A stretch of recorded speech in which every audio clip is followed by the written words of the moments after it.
When you think of Disneyland, what do you think of?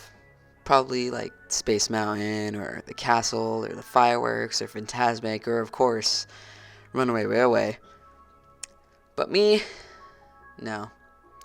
What I think about are the things that just straight up trigger me. So sit back, relax, and enjoy my pointless rant about the things that make me mad in Disneyland. Stupidly long names, like Mickey and Minnie's Runaway Railway, and Guardians of the Galaxy Mission Breakout, and Web Slingers A Spider-Man Adventure. Oh, and my favorite one, Indiana Jones Adventure in the Temple of the Forbidden Eye.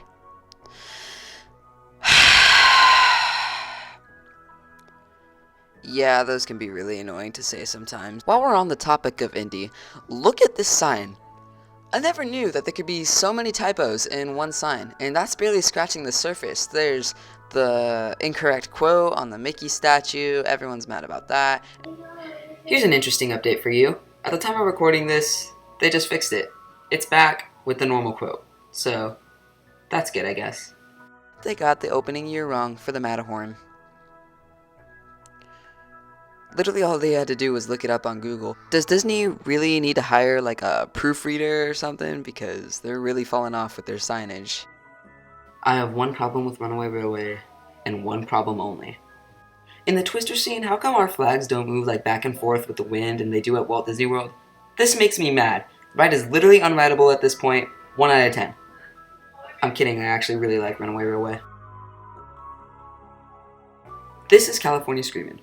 This is the Incredicoaster, and although they might look like the same ride, they both hit very differently.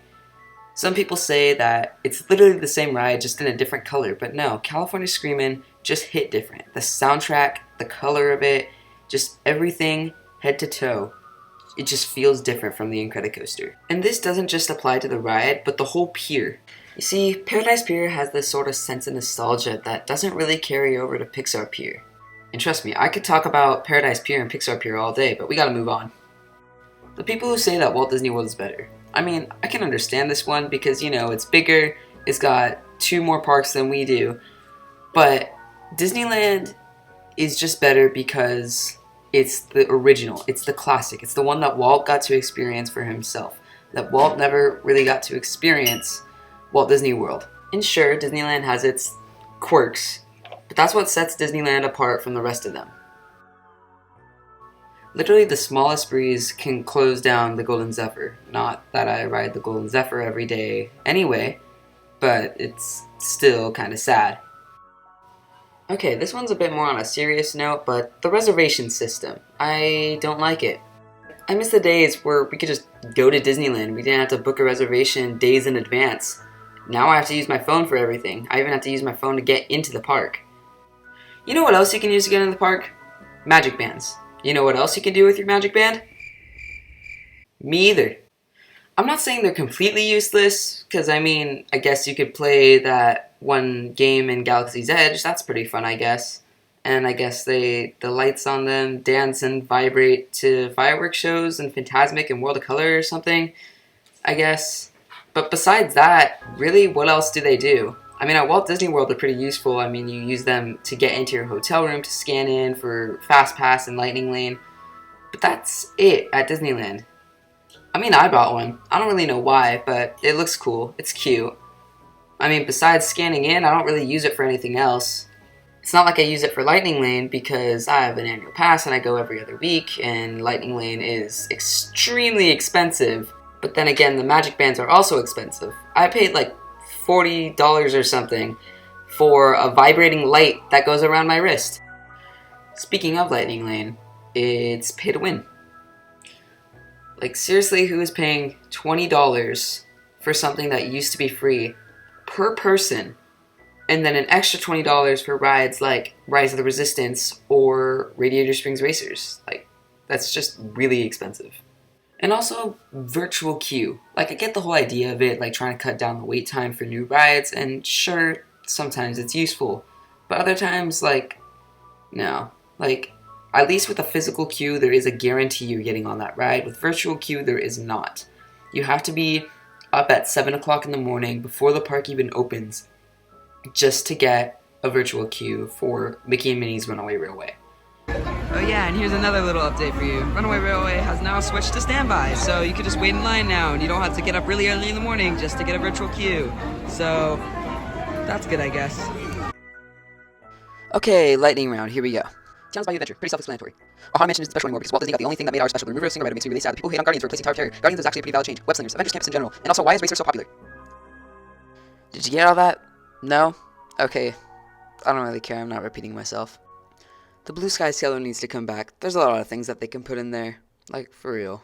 Like, for example, the Pixar Place Hotel. That's another one of the things that triggers me. The Paradise Pier Hotel was all we had left at Paradise Pier, and now it's gone. Which leads me into my next complaint. IP, also known as intellectual properties. Basically, intellectual properties, or IP, is basically a character, movie, or series that a ride can be attached to. And not even just a ride, but really anything. And boy, does Disney use a lot of it. I could make a whole video just talking about how IP is used in the Disney parks, but in the interest of time, I'm not going to right now. But what I will talk about is Disneyland Forever.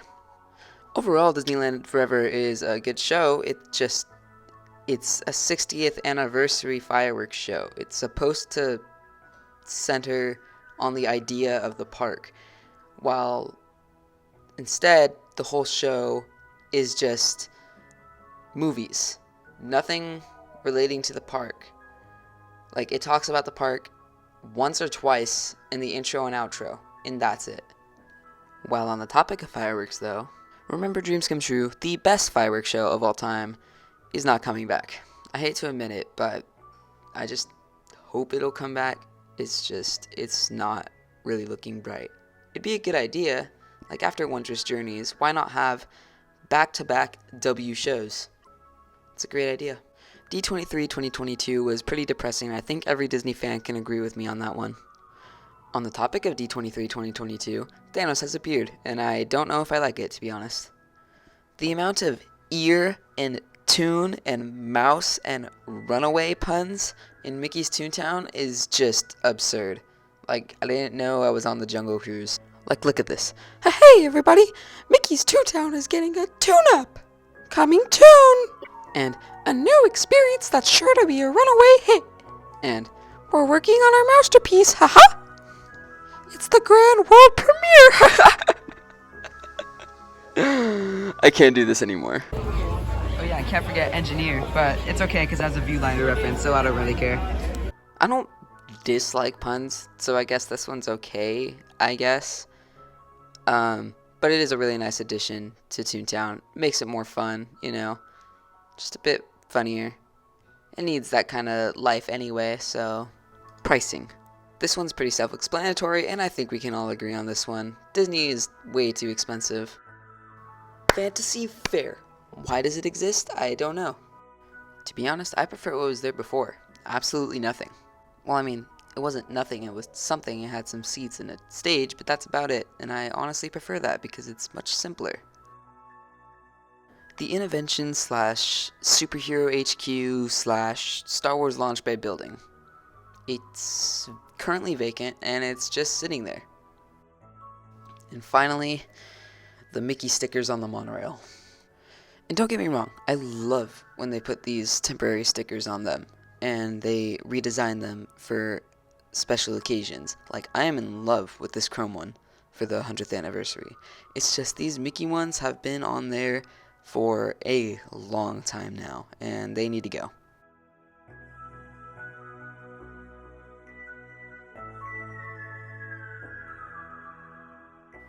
Congratulations, you made it to the end of the video. I want to clarify that most of this is a joke, and that some opinions shared are over-exaggerated. Anyway, thank you for watching, and I'll see you later.